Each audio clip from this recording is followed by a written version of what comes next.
Bonjour, c'est Sharp24 déjà, avec un invité à la fois journaliste et créateur qui s'appelle Stan de Livonnière. Bonjour Stan. Bonjour. Voilà, à la fois parce qu'on a déjà parlé de ton travail, grâce à Sandrine qui nous avait montré ce que tu avais fait et ce que tu continues à faire aussi aux Parisiens. On avait déjà parlé des différentes présentations et on trouvait intéressant au moment où VO3 et globalement la vidéo est en train d'envahir l'information, de désinformer aussi, d'avoir le témoignage, le vécu d'un journaliste comme toi et aussi d'un créateur IA et d'un innovateur à l'intérieur d'une rédaction. Donc finalement, tu cumules plein d'avantages et c'est ce qu'on va essayer d'explorer ensemble. On va essayer aussi de fixer un tout petit cadre sur VO3 parce que je trouve que la campagne, on va dire, qu'a lancé Google Mind et Google est une campagne très réussie, je dirais aussi puissante que celle de Ghibli pour Sora et pour OpenAI. Et donc, je trouve que c'est vraiment intéressant de se retrouver en face de cette contre-attaque qui est, comme d'habitude, très, très, très bien orchestrée. Et pour rigoler, mais aussi pour fixer le cadre, je voulais regarder ce sujet du HuffPo qui raconte un peu, finalement, ce qui se passe avec cette fausse partie de jeu vidéo totalement créée en IA. Voilà. Donc, tout est faux. La partie vidéo avec les faux gamins qui s'éclatent. Voilà. Et là, on disait qu'on pouvait générer de l'audio.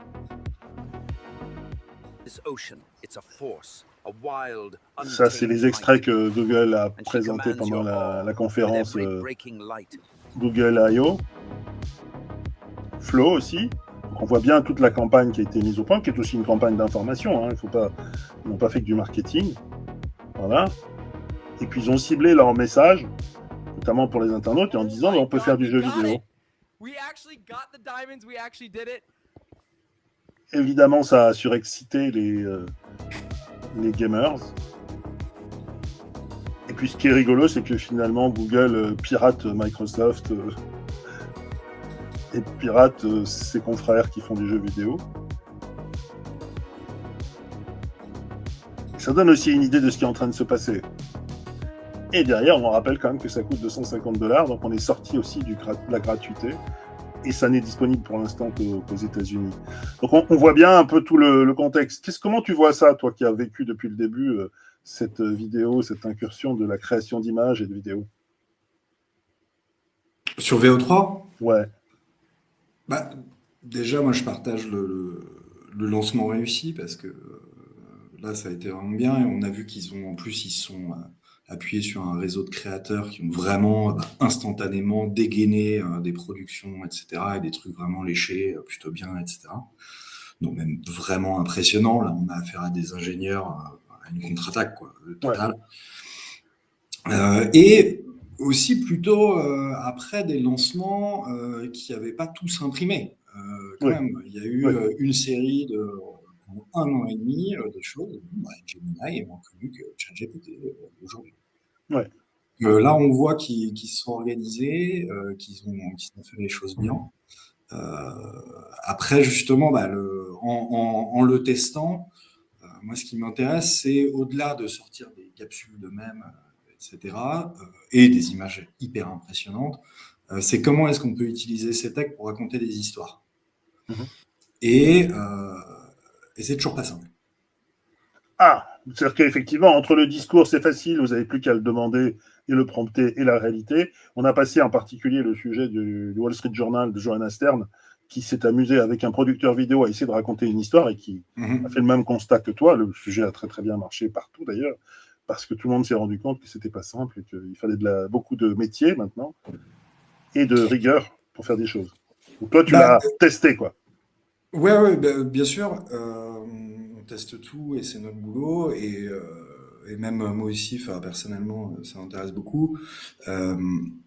Le truc, en fait, ça marche extrêmement bien si tu veux sortir une image animée, etc., et sortir un univers. Ce qu'on appelle l'adhérence au prompt. On veut sortir la cuisine de Cendrillon avec toutes sortes de choses sur la table, Voilà, on la regarde, c'est toi qui les as des fait. choses à l'écran. Donc là, moi, j'ai demandé le feu, j'ai demandé le costume, j'ai demandé ça, je faisais ça pour ma fille, pour rigoler. L'adhérence est absolument dingue, d'autant plus que là, c'est l'énorme atout de VO, c'est qu'il y a du son pour la première fois. C'est les premiers. Synchronisé. Et là, en l'occurrence, j'ai demandé de chanter et avant de marmonner. Oui. Sauf que si vous regardez bien, et c'est pour ça que je trouvais ça intéressant de vous le montrer, c'est qu'il y a beaucoup de défauts. Donc là, bon, je fais vraiment Comédie un grand musicale. délire. La Vous avez des créole. sous-titres qui apparaissent Ouais. que j'ai pas demandé, Ouais. des sous-titres qui ne retranscrivent pas correctement, qui sont incrustés dans l'image. Premier point. C'est une espèce de mystère. On dit, en fait, le produit est pas fini, quoi. Ouais. D'autre part, ces bandes noires, on ne les demande pas. Il y a des moments où elles apparaissent et tout. Ouais. Là, on voit des filigranes à droite, à gauche. Bref. Pour élister ça, c'est qu'il y a des bons points extraordinaires et en fait hyper prometteurs. Vu qu'ils ont aussi YouTube pour entraîner tout ça potentiellement. Enfin bref, c'est énorme. N'empêche que quand on se met dans une position de créateur, on est toujours habitué à itérer, donc à demander plusieurs fois le même plan, 3, 4 fois, 8 fois, etc. et de prendre le projet. Sauf que là, personnellement, en tout cas, depuis 10 jours, il y a un taux de coulage, enfin de plans finalement pas exploitables, qui est absolument gigantesque par rapport à la concurrence. Et c'est pour ça que je trouvais ça intéressant de montrer ça, le côté coulisses, c'est qu'on montre finalement quand on est créateur ce qui marche, comment est-ce qu'on arrive à notre produit fini, mais finalement en itérant, en faisant des coupes, etc. Et là, je montre ce qui sort. Et il ne faut pas oublier que ce qui sort, on le paye. Parce qu'au fond, avec ces IA, soit il y a un bug, bon, on ne paye pas, ou soit ça marche. Et en fait, il y a une obligation de moyens, mais pas de résultat. C'est-à-dire qu'on paye de l'électricité. Oui. Et pour eux, c'est beaucoup d'usage, c'est-à-dire qu'il y a beaucoup de machines pour réussir à faire ce que tu as montré. Donc, chaque plantage, finalement, ça a fait tourner de toute façon les serveurs, ça a fait tourner beaucoup de GPU, donc on est effectivement dans quelque chose qui n'est pas économique. D'ailleurs, je pense qu'ils se sont alignés sur OpenAI, sur le prix, en gros, entre 300 et 250 $. Et on commence à rentrer aussi dans la réalité de ce qui se passe entre OpenAI et Google Minds. C'est une compétition absolument féroce. Et la vidéo en fait partie. Et elle est aussi en vitrine. Hein. C'est la vidéo comme qui excite et qui fascine ou qui fait fantasmer. Et donc c'est vrai que l'usage que tu as, qui est à la fois celui d'un créateur, on y reviendra, mais aussi celui d'un journaliste, est confronté à ça. Juste pour que tout le monde voit bien quel est ton rôle à l'intérieur du Parisien, tu es à la fois l'homme de l'IA, des data et de l'innovation éditoriale. Donc, tu es oui, c'est ça. Je suis chef du service data et innovation dans la rédaction. Je suis journaliste, mais avec une super équipe qui ont tous des profils techniques, plutôt des profils ingénieurs et qui sont devenus journalistes. Et donc, toi, tu as commencé à l'ONU, je crois. Tu as travaillé pour l'ONU. Oui. Au début, moi, c'était plutôt tout ce qui était ONU et développement de médias plutôt, donc dans des pays du Sud. Donc, c'était plutôt monter des émissions de radio dans des pays ouest-africains qui puissent servir le développement local, informer sur des prix dans les marchés, des choses comme ça. Et après, plutôt dans le développement de médias purs, donc plutôt pour le bureau de l'UNESCO pour l'Irak, mais qui était basé en Jordanie. Et donc là, on avait de la formation de journalistes, du développement bon an, mal an de l'écosystème informationnel irakien, etc. Donc tu as fait l'école de journalisme. Déjà un lien entre la tech et le journalisme, la data. Tu as fait une école de journalisme, Sciences Po, plus une capacité de geek. Enfin, moi, j'ai juste fait l'IEP de Lille. Tu as fait juste l'IEP de Lille, d'accord. Ouais. Et tu as une sensibilité déjà geek, tu es déjà sur l'homme des data. Ouais, en fait, déjà à l'époque, on parle de beaucoup de révolutions, etc. Mais à l'époque, on arrivait au milieu de nos études, au début de nos études, on a l'arrivée des smartphones et des réseaux sociaux. Donc d'une certaine manière, on l'était tous un peu, sauf que nous, on y passait nos week-ends et on a beaucoup appris avec des tutos, des choses comme ça. On apprenait énormément de choses comme ça. Et toi, c'est ça le fil rouge, en fait, c'est la curiosité pour utiliser, pour faire ton métier. Ouais, Pour, à quoi peuvent servir les nouvelles choses qui sortent, ouais. Donc là, on est en plein dedans, hein, complètement. et quand tu arrives dans une rédaction comme Le Parisien, qu'est-ce que ça change, cette approche d'innovation, de data Euh, c'est- il y a des fondamentaux. Moi, j'arrive en 2014 euh, au Parisien et je dirais qu'il y a beaucoup de fondamentaux qui ne changent pas, surtout. C'est-à-dire que notre boulot, c'est de sortir des informations nouvelles, singulières avant tout, de les vérifier et de les publier correctement. On arrive à un moment où, évidemment, bah, Internet a déjà un certain âge et où bah, les réseaux sociaux, même la vidéo, etc. Donc, le journal devient pas seulement print first, mais web first, mais en fait plurimédia, etc. Donc du coup, moi j'arrive un peu dans ce contexte-là, et surtout avec une mission absolument extraordinaire, qui est d'une part d'avoir une carte blanche pour former une équipe dans la rédaction, et d'autre part justement d'étudier comment est-ce qu'on peut utiliser des nouveaux outils pour informer autrement. Et là, il y a beaucoup de choses qui changent avec les nouveaux outils qu'on avait déjà à l'époque. Et là, bah, ça continue, en fait. C'est quelque chose qui se renouvelle en permanence. C'est Quand extraordinaire. on a ce qu'on voit ce week-end, on ne l'avait pas programmé, mais un sujet sur l'IA, où c'est carrément la une, on peut la voir, la une du Parisien, week-end, Ouais. c'est de l'IA, Ouais, ouais, totalement c'est assumé. l'IA parce que ben, c'est complètement assumé parce que tout simplement, et c'est dit, hein, c'est écrit partout, etc. Euh, euh, Parce qu'on parle d'IA, le sujet donc de Super Magazine, qui est le Parisien Week-end Mhm. cette semaine, c'est il y a de l'IA dans l'art. Donc c'est le rapport entre justement l'art et l'IA. On parle beaucoup de l'impact sur les vies personnelles, les vies professionnelles, Mhm. etc. Mais dans l'art, notamment grâce à ce que tu présentes sur le côté audiovisuel, mais ça concerne les arts plastiques, la musique, Ouais, le ouais. cinéma, évidemment l'écriture. Il y a énormément d'opportunités et énormément de défis, pour pas dire de menaces structurelles. Et du coup, il y a des super papiers qui sont écrits justement sur chacun de ces arts, un petit peu. Bah, ce qu'on fait souvent aux Parisiens, c'est de montrer bah, ce qui peut être l'opportunité, ce qui peut être la menace. C'est pas forcément à charge et à décharge, ça Donc pose des on voit questions. Mozart. Là, on a Ouais, été Mozart, sur l'Insta. Là, Agatha Christie qui a évidemment son smartphone, Chaplin qui est sur un fond vert. Donc on a travaillé sur des anachronismes en fait. Donc ouais, bah, Edith Piaf au Stade de France, hein, évidemment. bah oui, Voilà. faut pas refuser. Frida avec son maillot du Mexique, ses AirPods et qui graffe. Ouais. Donc bon, le principe c'était de poser des anachronismes visuellement, etc. Mais au fond, poser une question qui est intéressante, c'est bah, qu'est-ce qu'ils auraient fait? Ouais. Avec qui ils auraient travaillé, comment est-ce qu'ils auraient fait ça, est-ce qu'ils auraient ignoré ça, est-ce qu'ils se seraient appropriés, etc. C'est Donc c'est un sujet hyper grand intéressant. public, culturel, Mhm. qui est un parfait sujet de week-end, et sur lequel, bah, dans le print aussi, finalement, on voit de l'IA, puisque je crois que tu nous as amené le papier. Ouais, ouais, ouais. Je l'ai ramené, il est Voilà. là. Ouais. Et donc, il y a une série de bah, ce que tu as montré évidemment sur Internet, mais tout ça se montre dans Ah oui, les Ray articles. Je ne Charles. peux pas dévoiler totalement, mais là, on met Ray Charles live dans l'ISS. Voilà, Ouais. c'est marrant. Et donc ça, Mais c'est au de la. fond, Ouais. ça pose une question très simple de journalisme. On peut poser la question de cas très rares hein, dans lesquels l'IA peut être utilisée pour illustrer, parce qu'il faut quand même rappeler que la base, c'est quand même de montrer des vraies images. Mais il y a il y a une vieille histoire à utiliser des illustrations.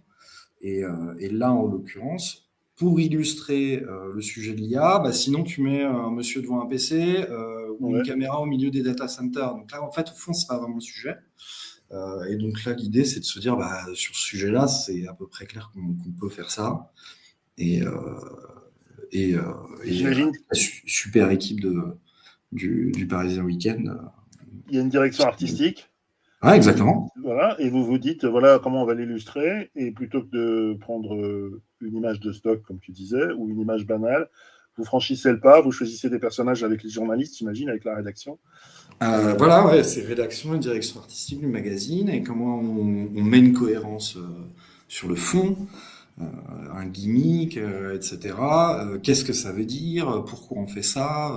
Etc. Il y a effectivement toute une direction réflexion qui est derrière. Puis finalement, moi derrière, j'essaye d'exécuter et je me fais corriger. Vous faites plein d'itérations différentes. Est-ce que ça pourrait exister aussi en vidéo un jour? Vous vous dites, tiens, on fait des sujets, on n'a pas d'image. Là, on a eu le cas il y a pas longtemps. On parlait de la tour Triangle parisien. Et à ma connaissance, c'est la première fois Triangle sera équipé de 43 terrasses côté Paris. Bon, là, c'est encore en travaux. Ça, c'est le sujet vidéo. On se rend compte de ce à quoi ça ressemblera une fois terminé. Nous avons animé ces images d'architectes grâce à l'IA. Donc ça, c'est ton travail? Alors non, c'est avant tout les images d'architectes, en fait. D'accord. Ce sont déjà des images de synthèse. D'accord. Toutes les perspectives d'architectes sont des images de synthèse, sont des fictions qui parlent de la fin d'un projet. Là, en l'occurrence, c'est assez simple, c'est que on a un sujet on visite en exclusivité la tour Triangle, le chantier, on voit la vue, on voit où on en est, etc. Donc, c'est un petit peu difficile de finir le sujet sans montrer ce à quoi elle ressemblera après, d'autant qu'il y a des images. Et c'est une vidéo, donc on a des images statiques. On demande aux uns et aux autres si on a le droit de les animer, s'ils y voient un intérêt, si tout ça. Donc, on a un protocole et tout. Et donc, ce que tu viens de voir, il y a 3 degrés de signalétique. C'est distingué visuellement. C'est pas le même cadre. C'est écrit explicitement que c'est animé par l'IA et c'est dit par le rédacteur. Du coup, là, voilà. Puis au fond, ça casse pas 3 pattes à un canard. Hein. C'est juste pour animer les images. Voilà, c'est juste mieux. En fait. Non, mais ça montre que vous le faites tout à fait consciemment. C'est pas du tout de la fake news, c'est pas du tout de la recréation qui n'est pas assumée. Ça montre que la rédaction et toi, vous jouez avec des éléments d'archi, avec toutes les autorisations. Et ça montre que finalement, c'est de l'info, de toute façon. C'est une autre genre d'info. C'est de l'illustration. C'est même plus vieux que la photographie dans la presse. Il y avait d'ailleurs un journal qui s'appelait l'Illustration. Il y avait des unes du Petit Parisien, des choses comme ça, etc., qui étaient des illustrations, qui en soi étaient déjà des abstractions, des objets faux qui parlaient vrai, qui disaient du vrai. Au fond, ça ne change pas grand-chose. Aujourd'hui, une infographie, on est tous friands d'infographie pour comprendre, résumer un sujet, etc. C'est un élément visuel, je ne veux pas dire qu'il est faux, mais c'est un artefact. En amont, il y a un travail journalistique qui consiste à vérifier et glaner les informations, voire passer des coups de fil pour être sûr de ce qu'on met en scène.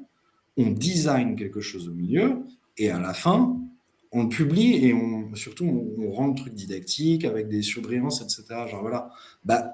Au fond, la seule chose qui change là, c'est qu'on a très facilement des rendus absolument photoréalistes.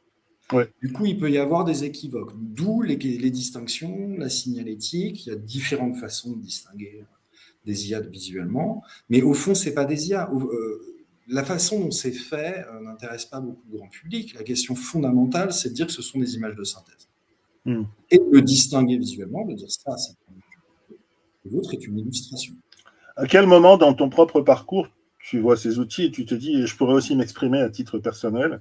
Tu as ton propre compte YouTube, tu te dis, tiens, j'ai une idée, et j'en ai vu un, par exemple, celui sur les impressionnistes. On va le regarder un peu avec toi. C'est une passion personnelle. C'est un... Complètement. Oui, là, je suis sur ma chaîne YouTube perso. C'est un documentaire, donc c'est écrit en tant que tel, c'est un travail de documentation. C'était les 150 ans de l'impressionnisme. C'est avec quelle version C'est avec Runway? C'est quoi? C'est avec... Ça, c'est beaucoup du Midjourney, Midjourney. à l'époque. Donc, visuellement, c'est déjà un peu daté. Ça fait un an. Oui. Beaucoup mieux maintenant.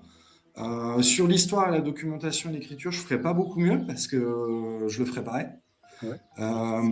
Mais la question, c'était aussi... Moi, je me pose toujours la question de à quoi ça sert. C'est marrant. Voilà. Et là, l'idée, c'était d'avoir 3 apports éditoriaux différents. La première, c'est déjà d'animer des tableaux. Franchement, comme beaucoup de gens, je suis fan d'impressionnisme. Et le fait de voir sortir une interprétation d'un Renoir avec des gens qui dansent, c'est absolument extraordinaire. Donc ça, c'est plutôt une curiosité artistique pure. D'autre part, là, il y a le visage de ces messieurs-dames, c'est qu'aussi, on arrivait au début du fait de pouvoir calquer des visages. Et donc, ce qui est intéressant, c'est que l'impressionnisme, c'est aussi le parallèle en parallèle de l'arrivée de la photo. Et en fait, ils adoraient aller se faire tirer le portrait. Notamment chez un photographe qui s'appelle Nadar. Oui, c'est lequel ils vont faire les expositions. Voilà, et donc du coup, il y a des photos qui sont naturellement libres de droit. Et du coup, là, on peut avoir un deuxième apport éditorial qui est, et ça se voit là au générique de fin, qui est de pouvoir avoir finalement des visages qui sont au plus près. Donc on n'a pas un gars très grand et blond, un gars petit et brun, et ainsi de suite. Donc ça, c'est vraiment... c'est, encore une fois, qu'est-ce que ça peut apporter. Et le troisième élément, c'est des décors. Ouais.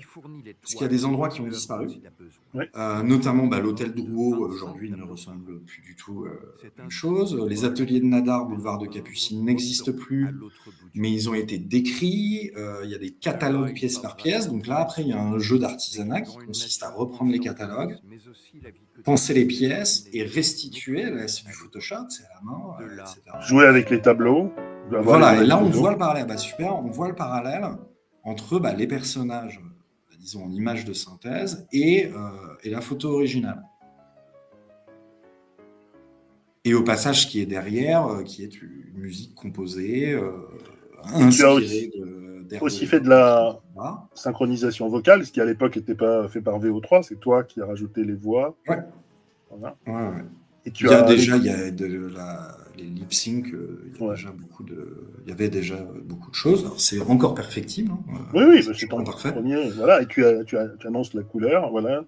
Voilà, aussi je donne les outils que j'ai utilisés, etc. Eleven Labs qui a sorti, voilà, Suno AI. Et donc là, c'est le début officiel de ta démarche perso, tu le postes sur YouTube? Oui, il y en avait un qui était que des tableaux animés, qui était en février, et il y en a un petit peu avant qui était un peu un cartoon à la Pixar. Là, c'était une fiction totale. Qu'est-ce qui se passe si une entreprise de la Silicon Valley menacée par de l'antitrust présente un candidat dans un pays, se le fait élire, promet des milliards d'euros pour et avoir tout simplement les mains libres pour faire ce qu'elle veut. Ouais, et ça se passe pas forcément bien. Enfin, c'est une fiction. Une fiction. Et donc aujourd'hui, tu es en train de aussi développer en parallèle une approche de création vidéo même, puisque ça c'était le début, disons, de l'image animée. Tu pousses finalement une idée qu'il y a des documentaires IA, en tout cas il y a des histoires vraies qu'on peut illustrer avec de l'IA. Toujours, toi, tu n'es pas là pour faire de la fake news. Soit tu fais de la création, soit tu fais finalement de l'adaptation historique. Celui sur la Somalie, c'est un doc. Comment tu le qualifies? C'est une histoire vraie. C'est une histoire vraie parce que c'est un superbe reportage qui a été écrit par Christian Hoche. Donc c'est une histoire qui date de 1976, mais c'est un prix Albert Londres en 1978 de mémoire. Et c'est une histoire sublime. C'est une histoire humanitaire, c'est le sujet qui me parle. Et une belle histoire qui part d'une crise humanitaire, mais finalement, c'est des bergers menacés par la sécheresse, mais qui va être structurelle, etc. Et c'est toute l'immense opération logistique, la très grande aventure humaine qui consiste à les faire devenir pêcheurs, donc les faire déménager, les faire découvrir l'océan pour la première fois, etc. Et donc c'est un texte. Ouais. C'est un texte, et en fait j'ai eu l'auteur qui a un certain âge maintenant, etc., mais qui n'a rien perdu de sa pétillance et de sa curiosité, qui était hyper étonné et assez curieux, etc., qui a posé plein de questions. Et en gros, il a dit des choses merveilleuses. En gros, par exemple, il disait, vous savez, nous, depuis la guerre, on n'a pas arrêté de s'adapter aux technologies. Bien sûr. Voilà. Donc ça a été l'histoire de notre métier, etc. Là, ça continue. Et d'autre part, ça existe encore maintenant, c'est que quand on livrait un reportage à l'époque, on allait faire un truc de, mettons, 15 000 signes, etc. Et le journal va vous appeler et dire, on vous en a gardé que 8. C'est-à-dire, en gros, on vous a coupé votre texte. Et il me dit, mais évidemment, mais qu'est-ce qu'on coupait? Qu'est-ce qu'on coupe toujours? C'est les descriptions. c'est les trucs sensoriels, c'est les trucs visuels, c'est des choses comme ça, etc. Et du coup, il dit, mais là, vous avez une opportunité extraordinaire d'utiliser ça pour avoir la partition, finalement, la voix off, avoir, oui, une information coupée, sélective, intense, etc. Et à côté, donner à entendre, donner à voir, ce qui permet d'avoir une double lecture que tout le monde a aujourd'hui pour une vidéo. Et d'avoir un journaliste aussi respectable, avec autant d'expérience, et cet âge, avoir une curiosité, je ne veux pas dire d'enfant, mais de fraîcheur extraordinaire là-dessus, c'était très intéressant. Et tu reprends les codes du documentaire avec des gens qui témoignent, face caméra. On a vu Siad Barre, qui était à l'époque le président de la Somalie, en tout cas, Ahmed Siad Barre. On voit d'autres personnes qu'il a vraiment interrogé. En fait, ce qu'ils disent, c'est ce qui était dans le texte, j'imagine. Ce qui est dit là est strictement, entre guillemets, dans le texte. Donc, c'est un exercice presque d'une certaine manière de rigueur, en fait. On revient au principe d'infographie ou d'illustration, c'est-à-dire qu'on essaye d'avoir l'information la plus rigoureuse, la plus fiable possible, et on essaye de la mettre en image. Reste que là en l'occurrence, il n'y a pas une signalétique qui, de toute façon, s'il avait été chez un éditeur ou quelque chose, aurait été soit avec en permanence ou imaginer ou recréer. Voilà. C'est dit à la fin, là, en l'occurrence, mais bon, là, je suis sur ma chaîne YouTube et au passage, c'est écrit dans le titre de la vidéo YouTube.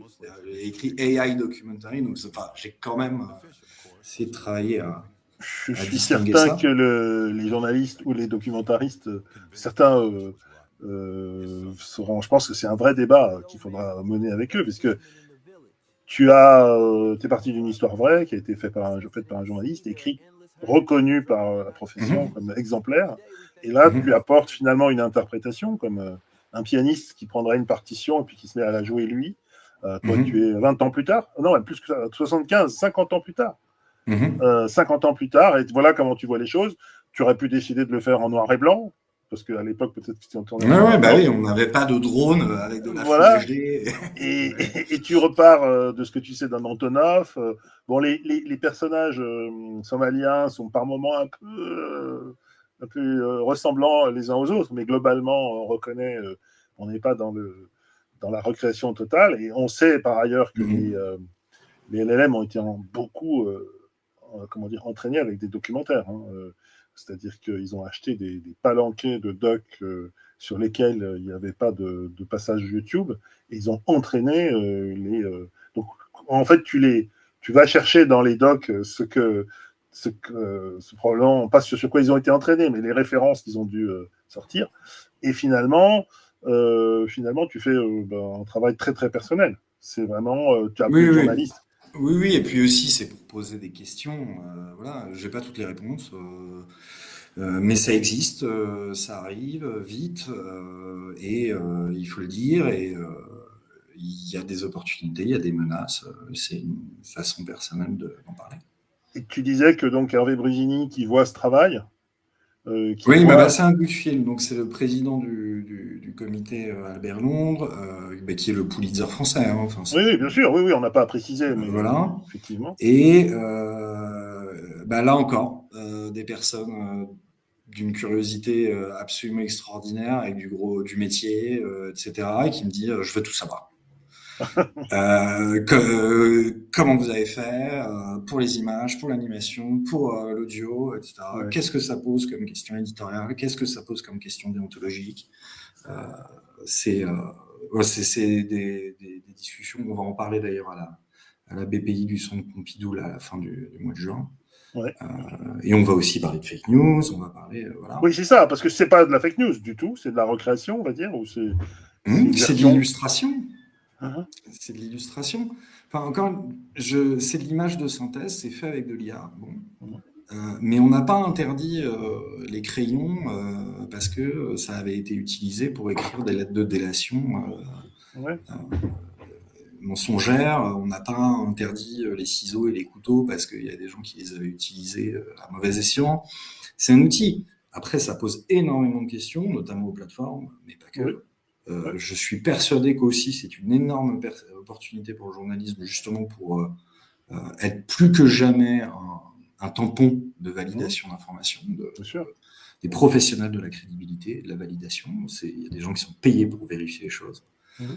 Donc, il n'y a pas que il y a des menaces, c'est certain. Ouais, mais moi, c'est ce qui m'a plu. Hein. Quand j'ai entendu cette histoire, ce qui m'a plu, c'était qu'on était justement hors de la logique, on va dire, parano, dans laquelle on est tous maintenant tenus. On se demande d'où ça vient, qui l'a fait, d'où ça sort, est-ce que c'est vrai, est-ce que c'est faux. Là, on sait que c'est vrai, et on sait qu'un journaliste professionnel, en plus, comme tu l'as dit, c'est pour ça que je voulais parler un peu de l'ONU au début, ça te touche, ce sujet. C'est un sujet qui correspond à une partie de ce que tu as fait dans ta propre vie de journaliste. Je ne sais pas si tu as été en Somalie, mais tu n'as pas totalement choisi ce sujet par hasard. Donc il y a une touche personnelle, il y a une implication. Et ça va plus loin, puisque c'est fait avec l'autorisation. Demain, Hervé Brusini, il est prêt à mettre d'autres prix Albert Londres, ou on pourrait imaginer une collection. L'année dernière, Solène, une éminente journaliste internationale, a présenté et a été présélectionnée, enfin, des personnes nominées pour le prix, sur un documentaire qui avait fait pas mal de bruit à l'époque, qui était sur les femmes iraniennes, et où ils avaient utilisé en fait des IA pour finalement anonymiser ces jeunes femmes, pour des raisons évidentes d'anonymat, des choses comme ça. Donc disons que c'est un procédé. On aurait pu filmer leurs mains, mais là en l'occurrence, voulait du face cam, mais utiliser des IA, etc. Donc de fait, le prix s'était déjà approprié la marge du temps. C'est clair. Et donc du coup, on est en fait dans une question de transparence et de confiance. En fait, aujourd'hui, un Albert Londres, on va dire, mis en scène par Stanislas de Livonnière, c'est finalement une recréation ou une création. C'est l'assurance qu'il y a eu une vérification de l'information, et puis que aujourd'hui ou demain, ça peut devenir une collection pour découvrir ces textes, pour les apprécier. Tout simplement, pour résumer, hein, mais il y a des choses dans les boîtes de prod, dans les rédactions, on dit « Ah ouais, mais on n'a pas les images ».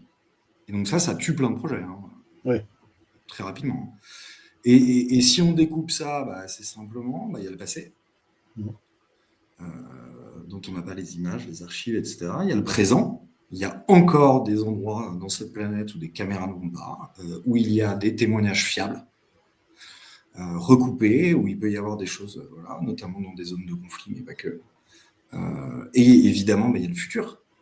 Et est-ce qu'on s'empêche de porter le futur à l'écran parce que ce sont des abstractions? Non, il faut le dire. Et je pense qu'on est dans une des périodes où il faut beaucoup parler de futur pour que les gens y réfléchissent, etc. Et pas s'interdire parce que c'est une abstraction. Ce serait d'ailleurs une insulte à beaucoup d'immenses journalistes et patrons de presse, notamment du 19e siècle, mais pas que.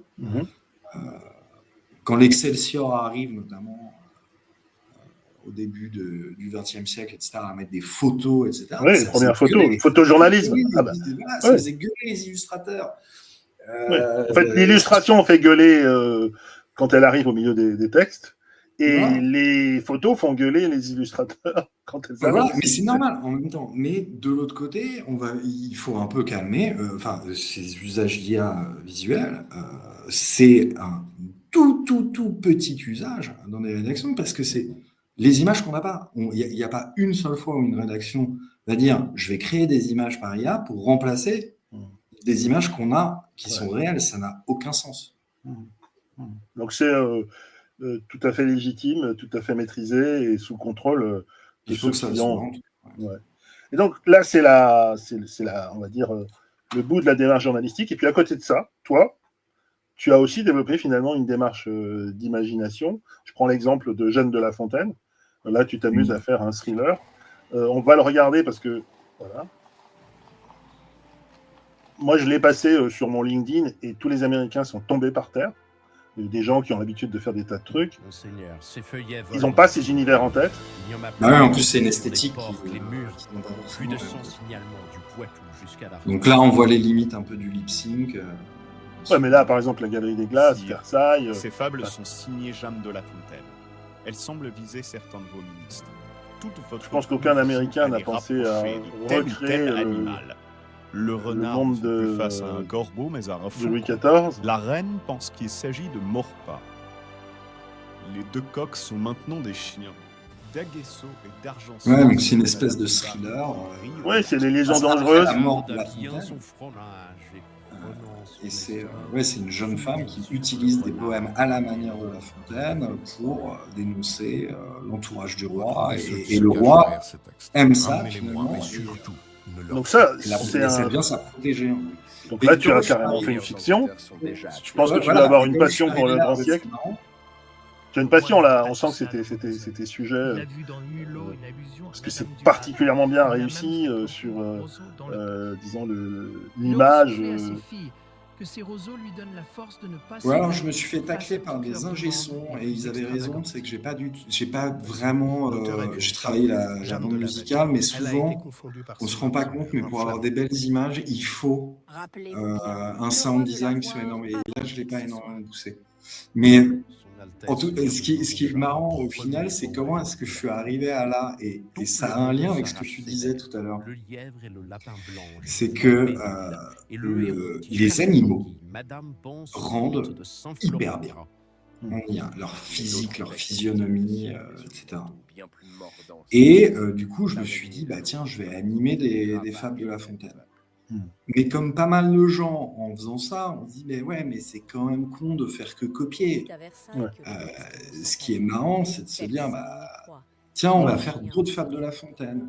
Et bon, c'est un peu cucu si c'est que ça. Tiens, je vais mettre une histoire là-dedans et lui donner un peu de colonne vertébrale, en faire un thriller. En fait, tout vient du fait que les animaux, ils sont canons. C'est vrai. C'est vrai. Donc là, on est vraiment dans de la création IA où tu as été porté par l'image des animaux. Et puis derrière, tu développes ton thriller, tu réimagines, on va dire Louis XIV ou Louis XV. C'est plutôt Louis XV. Non, c'est plutôt Louis XV, voilà, ça se passe après la mort. C'est le premier panneau. Les images de Paris, les images des animaux encore. Et donc le roi, évidemment, les animaux malades de la peste. Ben oui. Et puis, franchement, ce qui était très drôle, tu vois, il y a des gens qui regardent, des Américains notamment, qui ont vraiment une habitude, tu vois, ils font des trucs futuristes. En fait, ils n'ont pas du tout les références culturelles que tu as. Et bon, je suis pas sûr qu'ils connaissent les fables de La Fontaine, mais ils sont saisis quand ils voient le truc, avec d'une part ces animaux dont ils connaissent, et puis personne. Et c'est tout aussi puissant qu'un récit de science-fiction, en fait. Parce que, de toute façon, on va dire, l'imaginaire de l'aristocratie, la façon de vivre, la façon de raconter des histoires, on aurait même pu imaginer en plusieurs versions. Tout ça, c'est l'univers que tu maîtrises. Et pareil, dans l'autre, celui qu'on avait montré avec cette recréation d'un personnage, d'un artiste inconnu. Voilà, là aussi, il y a de l'info que tu as introduite, que tu as recréé. À l'intérieur, c'est hybride, hein, si j'ai bien compris. Tout était IA. Ouais, là, j'ai filmé des potes aussi. Ouais. Et ça, c'est de l'IA, donc le faux plateau. Et ça, c'est du film dans lequel tu as introduit de l'IA. Non, c'est l'IA. C'est de l'IA. Tu vois, on voit plus la différence, en fait. J'ai beaucoup joué avec ça, justement, comme c'est de la fiction, on se dit à carte blanche. Les œuvres ont été totalement créées en IA, évidemment. Ouais, alors ce qui est intéressant, c'est que moi, j'avais soumis cette histoire à des amis qui étaient auteurs, producteurs, etc., mais il y a quelques années, qui m'avaient dit, non, mais c'est génial, mais ça coûterait beaucoup trop cher. Notamment le côté reconstituer des œuvres monumentales comme ça, et aussi le côté, il y a des plans à Tokyo, à New York, à Rio, etc. Et là, quand on parle d'empreinte carbone, là, au passage, ça, c'est des copains. Et là, c'est Harold Diamond, qui est un vieux confrère, on se connaît depuis longtemps. Et qui est américanophone, en fait. Et du coup, en fait, tout simplement, j'ai essayé de trouver des bons anglophones, en fait. Donc là, ils sont tous en train de parler de ce Banksy, enfin, bon, inspiré, personne ne sait qui c'est, mais il crée, et tout le monde fait l'enquête. Ouais, le pitch, c'est en gros, qu'est-ce qui se passe si on révèle l'identité de Banksy, qui reste quand même, dans l'actualité aujourd'hui, l'un des mystères les plus... Ouais, ouais, ouais. Sauf que c'est pas tout à fait un Banksy, parce qu'il est plasticien, enfin, il fait plutôt des sculptures, un gros message environnemental, c'est sur la pollution, etc. Je suis pas du tout sûr, connaissant l'œuvre de Banksy, qu'il habite dans une villa de ce type. Ouais. Ça ressemble pas beaucoup. Non, mais là, effectivement, ça ressemble à d'autres artistes contemporains. Oui, là, on se rapproche d'un Jeff Koons. Oui. Ouais. Oui. Donc ça, c'est ton remix à toi, avec de l'info, puisque c'est une enquête, c'est un mystère, c'est des univers qui auraient fait peur à tous les producteurs parce que ça coûtait trop cher. On peut savoir combien ça t'a coûté? Du temps. Du temps. Un petit peu de licence, voilà, mais tu l'as fait en combien de temps? C'est du temps. C'est un peu compliqué parce que je suis pas à plein temps sur les trucs comme ça, etc. Mais j'ai dû le faire en 2-3 mois, mais en fait en picorant à droite une après-midi, à droite 2 jours intensifs, à gauche. Mais oui, c'est... Ça, par exemple, c'était des physiques, c'était l'arrivée de VO2, je crois. Les physiques de spray, de peinture et de handling, en fait, le fait de manipuler quelque chose, on ne pouvait pas le faire avant. Et donc, ce qui est sympa aussi, c'est de se dire à chaque techno qui arrive, c'est quelle frontière finalement de mise en scène on peut avancer. Mais là, en l'occurrence, je trouvais que sur Jeanne de La Fontaine, l'un des trucs qui était absolument incontestable, c'était que les lip sync étaient encore loin d'être... voilà. Et là, je mets des bons hommes, mais aussi, c'est une réflexion de se dire, mais il faut arrêter d'avoir une réflexion à se dire, mais ça va tout remplacer, etc. On ne va pas remplacer un grand acteur, surtout la référence à un grand acteur, une grande prestation, etc. Mais là, c'est clairement l'hybridation qui est intéressant. Ouais. Et donc, en fait, on est passé d'un journaliste qui commence à travailler avec l'ONU, qui est au Parisien, à quelqu'un qui est un auteur. Tu aurais pu faire des nouvelles ou tu aurais pu faire des polars. Aujourd'hui, tu fais des cours IA, hybrides, qui sont sur YouTube et qui te auront une autre vie. Donc aujourd'hui, en fait, tu as pratiquement une double vie. Tu as Stanislas de Livonnière du Parisien, innovation, et puis data, et puis transformation finalement d'une culture journalistique. Tu as celui qui fait des documentaires IA, même qui part de textes qui ont complètement été vérifiés. Puis là, il y a de la pure imagination, des associations d'idées, de la recréation. Oui, comme tout le monde, des choses pro et des trucs perso, des hobbies et des choses comme ça. Ce qui est intéressant, c'est que c'est plus seulement des hobbies, c'est que je commence à travailler avec des sociétés de production justement pour des projets, disons, plus pro. Ouais. En tant qu'auteur, en fait. Voilà, ouais, c'est entre l'auteur réalisateur sur des petits bouts, en fait, voilà, mais surtout... chacun de ces métiers, de la production, etc., sont des vrais métiers. Et du coup, ça permet d'apprendre énormément et de profiter de la rigueur professionnelle de ce qu'est un producteur, de ce qu'est un producteur exécutif, de ce qu'est un monteur, de ce qu'est un étalonneur, qui est un vrai métier plus que jamais fondamental, de ce qu'est une documentaliste. Travailler sur des sujets historiques et de pouvoir mettre la main sur des documents qui ne sont pas publics et de pouvoir les mettre en scène comme ça, là, on va avoir des perspectives éditoriales, notamment sur le documentaire historique, qui vont être extraordinaires. Extraordinaire. Ouais. Et pour les formations des générations futures, c'est-à-dire que moi, je passais la journée aujourd'hui dans la sélection d'une formation sur laquelle je contribue à la Sorbonne. C'est pour ça que cette question m'intéresse. Former les générations futures. Toi, tu as fait Sciences Po. Demain, est-ce qu'il faut imaginer à Sciences Po ou dans les écoles de journalisme, finalement, qu'on fasse ce genre d'exercice? Ça existe déjà. Alors, il y a déjà maintenant, dans pas mal d'écoles de journalisme, et plus généralement, soit des cursus, soit des conférences, ou même carrément des TD d'IA. Donc on est déjà dedans. Pareil, dans cette logique un peu attaque-défense, quoi.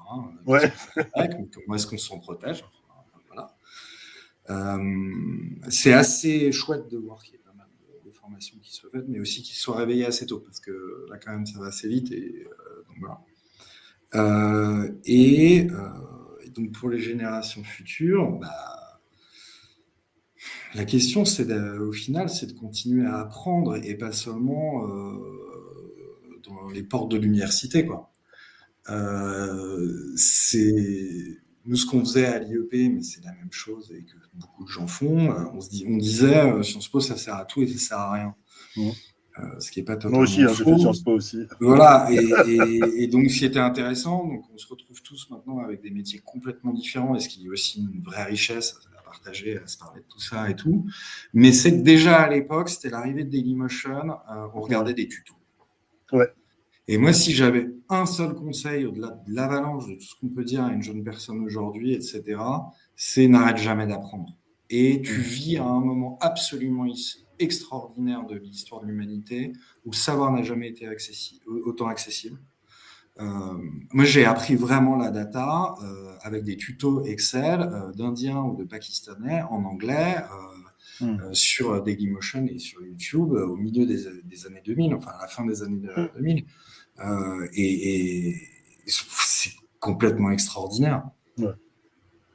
Et aujourd'hui, cette partie de création, tu la apprends aussi à chaque fois qu'une nouvelle édition sort, tu replonges dans cette envie d'apprendre finalement, qui est ton... Ouais, et puis là, sur l'IA, il y a la problématique de la veille, hein, qui est quand même, tu connais ça mieux que moi, Non, c'est terrible.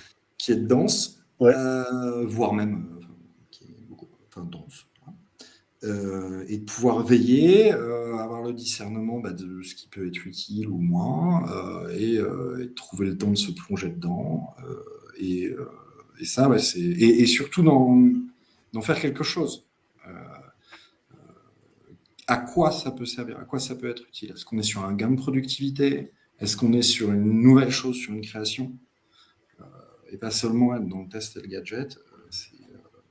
Là, justement, il y a quelque chose, quand j'ai vu ton travail sur les impressionnistes, ça m'a rappelé une expo immersive qui a eu lieu au musée d'Orsay. Donc là, c'est la même histoire, mais avec une technologie différente, puisque c'est de la 3D en temps réel. Et c'est une société qui marche très bien, qui s'appelle Epicurio, enfin avant qui s'appelait Imicide, qui lance ça. On parlait du boulevard des Capucines. Voilà. Et ils mélangent. Effectivement, ils ont travaillé l'histoire avec des historiens comme toi. Ils te font revivre une partie de la soirée. C'était au moment, en plus les tableaux sont à Orsay. Donc ça va chercher de l'animation. Donc là, on est un peu injuste avec eux parce que c'est de la 3D en temps réel. Donc tu te balades dans les lieux. Tu vois, et je crois que tout ça, ça va converger. On parlait récemment avec un auteur d'effets spéciaux américain qui pense que l'IA et les moteurs de 3D vont converger. On va pouvoir jouer dans son film. Voilà. Et donc, on voit le futur, on va dire 2030, comme ça on ne prend pas trop de risques, dans 5 ans, avec des lunettes sans doute beaucoup plus tôt, en tout cas de manière... Donc là, demain, tu bascules, tu deviens producteur, tu deviens créateur dans ces univers futurs, parce qu'on entend, en fait, moi, ce que je trouvais très intéressant dans ta démarche, c'est que toujours dans le positif, c'est-à-dire que tu as pris le côté lumineux de l'histoire, plutôt que de parler de la fake news, tu fais de la création d'informations, voilà. Là, maintenant, toi, tu es auteur, en fait. Est-ce que ça te donne envie d'aller vers ces professions? Bien sûr, il y a beaucoup de journalistes qui sont auteurs à côté, donc l'un n'empêche pas l'autre. N'empêche que aujourd'hui au Parisien, et la chance qui nous est donnée de faire ce qu'on fait au Parisien est absolument merveilleux. C'est-à-dire que j'en parlais avec un collègue, justement, si on parle d'art, c'est qu'on peut avoir une idée dans la douche le matin, ouais. L'exécuter dans la journée, et le soir, voir à peu près le nombre de personnes qui l'ont consulté, etc. Et il y a peu de musiciens, il y a peu d'artistes, plasticiens, etc., qui sont capables d'avoir un cycle de création aussi court, etc. Donc, en fait, journalisme reste un métier absolument dingue, et au final, l'un n'empêche pas l'autre, encore une fois. Donc, en fait, tu es en train d'inaugurer ou de défricher ce qui est pratiquement le futur des fonctions créatives. C'est-à-dire que toi, on t'aime montrer, raconter, partager des histoires, et tu peux avoir totalement la double vie, si j'ose dire, en tout cas d'être un créateur avec des règles déontologiques, avec une pratique collective d'ailleurs. Et puis, par On a ailleurs... des politiques qui ont écrit des fictions, on a des journalistes qui ont écrit des fictions, des Sauf passages que de l'un à l'autre. Ce qui compte, c'est d'être rigoureux, d'être pro, etc. et tu fais des Et films, en fait. au fond, c'est vraiment pas que moi. Il y a des homologues qui font mon métier dans à peu près toutes les rédactions de France maintenant. Alors, ce que je trouve intéressant, et en plus toi tu l'assumes vraiment bien, c'est que quand tu vas sur les plateformes, notamment Escape et AI aux États-Unis, où tu vois beaucoup de gens qui sont des directeurs artistiques, tu vois beaucoup de gens qui font du design, qui ont déjà... Parce que toi, en fait, ce que j'ai trouvé vraiment original, et je crois que ça l'est, j'en ai pas vu en tout cas comme toi, qui ont ce côté journaliste, data, rigueur journalistique, et puis ensuite une capacité de changer de casquette, création, parce que tu as des idées en tête, ou des inspirations qui te viennent d'une partie de ce que tu fais au quotidien. Moi, j'ai forcément pensé à Banksy.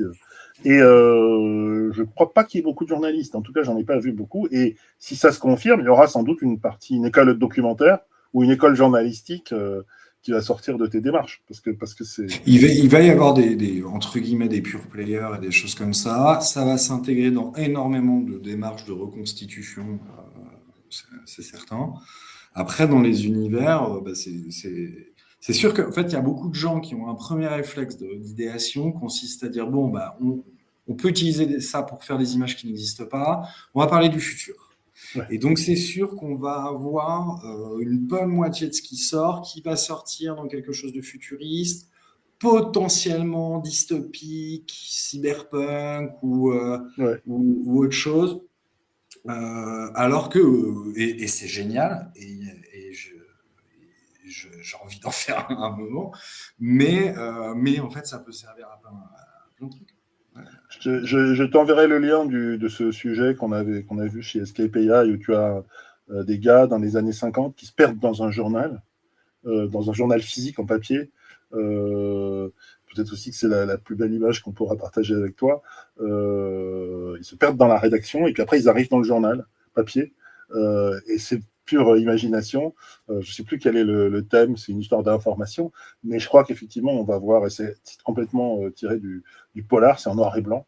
Donc je pense qu'on va voir effectivement avoir des hybridations, comme tu as dit, liées à des univers créatifs ou à des... le lien avec le roman de base, etc. Il y a aussi énormément de romans qui sont pas pris. Ce qui est le rêve d'un producteur, hein, c'est d'adapter un roman parce que c'est facile et s'il a déjà marché, voilà. Mais il y en a qui peuvent potentiellement coûter cher, tout simplement parce que l'imaginaire posé dans ce roman est absolument immense. Ouais. Et là, il va y avoir une capacité de pont entre les deux qui va être. Là, on va vivre une movida audiovisuelle qui va être dingue. En tout cas, bravo d'avoir tout. Merci à toi surtout. Ben, je t'en prie. Non, je pense que ça va donner. J'espère que ça va donner plein d'idées à plein de gens, à la fois du côté des professionnels qui ont ces outils entre les mains et qui n'ont pas forcément la chance que tu as de pouvoir les utiliser dans leur exercice. Et puis il y a tous ceux qui peuvent faire, je dirais aussi cette démarche individuelle de se dire tiens, j'ai des histoires en tête. Et on peut créer, même, tu vois, je pense aux documentaristes qui ont effectivement le même genre de problème, parce que le financement du documentaire est particulièrement difficile, voire il est battu en brèche par les financeurs, les diffuseurs, et puis les auteurs qui ont des textes. Enfin, vraiment, je trouve que tu as bien déroulé, je dirais, toutes les étapes, et donc j'espère que ça sera lumineux pour tout le monde. Merci d'avoir joué le jeu, et puis bravo aussi aux Parisiens et à tout l'ouverture d'esprit qu'il faut pour faire ça. Donc, on a une charte depuis 2023 qui dit qu'on peut l'utiliser, mais que par contre, il n'y a rien qui sort sans que ce soit visé par un humain, validé. Il y a des règles, il y a des choses comme ça. C'est comme ça qu'on est pro, c'est-à-dire qu'on prend des vagues, mais correctement et rigoureusement. Enfin, on vient de souffler nos 80 bougies. Le Parisien a été créé à la libération de Paris. Construire une crédibilité pendant 80 ans, ça peut mettre 80 secondes à démolir. Je veux dire, bien sûr. La crédibilité, la rigueur. journalistique, etc. C'est notre commerce. Mm. Euh, c'est pour ça qu'on est et qu'on sera encore plus important. On disait, je ne sais plus si c'est toujours vrai, mais on disait que c'était impliquant, le Parisien. Je ne sais pas si c'est le mot. Moi, quand j'étais dans les... Dire concernant aussi. Concernant, voilà. Concernant, c'est ça. Donc aujourd'hui, toi, tu es en train d'inventer une nouvelle page, quoi. Enfin, vous êtes tous collectivement en train Oui, mais encore une fois, il ne faut pas l'exagérer. C'est-à-dire qu'on touche, en tout cas sur la production de ce que du public peut voir, on touche à une toute petite partie de trucs où on n'a pas les images, qu'on ne peut pas voir, etc. Le journalisme reste le même depuis des siècles, c'est-à-dire que ça consiste à sortir des faits. Si on a des images vraies, on sort ces images vraies. Donc on parle de moins d'1% de ce qui sort. Après, c'est rigolo parce que c'est nouveau, mais comme les images jusqu'à présent étaient, par la différence de l'illustration, étaient identifiées au vrai, je crois que c'est aussi une nouvelle étape. C'est-à-dire qu'il y a une information validée et puis il y a une image créée qui supporte. C'est pour ça que tu as raison de dire que ça revient à l'illustration. Je pense que pour beaucoup, pour ma génération, c'est un tournant. Pour beaucoup de générations, il va falloir indiquer clairement, voilà, c'est de l'IA, quoi. C'est de la regression. Oui, et aussi, je pense que parce que avoir des fumetus partout sur ces images, au bout d'un moment, je pense qu'il va y avoir un procédé qui va être super intéressant et qui se fait déjà en documentaire, mais qui peut tout coûter cher. C'est de revenir à l'illustration, justement. C'est-à-dire que de poser, parce que le cerveau fera beaucoup mieux la distinction, enfin, de l'esprit de quelqu'un entre un dessin animé, tout simplement, donc un plan de cinéma, enfin un plan de caméra et réaliste et un dessin animé qu'une signalétique. Et au fond, il est tout à fait possible qu'en termes de grammaire visuelle, la distinction entre guillemets la réalité et l'artefact se fasse beaucoup avec introduire en fait tout simplement du dessin animé. Oui. Et là, il n'y a pas une seule fois où on se dit c'est un code. Voilà, exactement. Voilà. Et après, un dessin animé, ça peut être très beau. Ouais. Ça peut être très bien fait. La composition d'une image peut être très rigoureuse. Exactement. Et c'est une piste qui, à mon avis, va être intéressante. Très très grand film, je me souviens celui sur Sabra et Shatila, il y a des très très Valsaleh Bachir. Valsaleh Bachir, tu peux chialer alors que c'est de l'animation, et c'est vrai. Enfin, en tout cas, c'est des histoires vraies, c'est des témoignages vrais. Même les interviews auraient très bien pu être faites face cam. Ouais. Non. On va le dessiner, on va poser une direction artistique, un charme, etc. Ouais. Tout ou partie, il y a eu le Magellan qui est sorti sur Arte récemment, etc. Éditorialement, c'est magnifique, esthétiquement, c'est magnifique. Ouais. Il y a plein d'exemples, mais c'est vrai que la distinction entre les deux, ça me semble être une piste intéressante, un code intéressant. Ouais. Merci beaucoup et j'espère à bientôt, non seulement sur ta chaîne YouTube, mais sur tout le travail que tu fais. Et ça fait plaisir. Le coup de La Fontaine, je m'en souviens encore, des réactions, tu vois, disant pourquoi avoir fait La Fontaine? Bah, t'as raison. Pourquoi pas? Mais pourquoi pas? Voilà. Et aussi parce que les animaux, ça marche vachement bien. Ouais, ça fonctionne parfaitement. Merci Stanislas et puis à bientôt. À bientôt. Salut.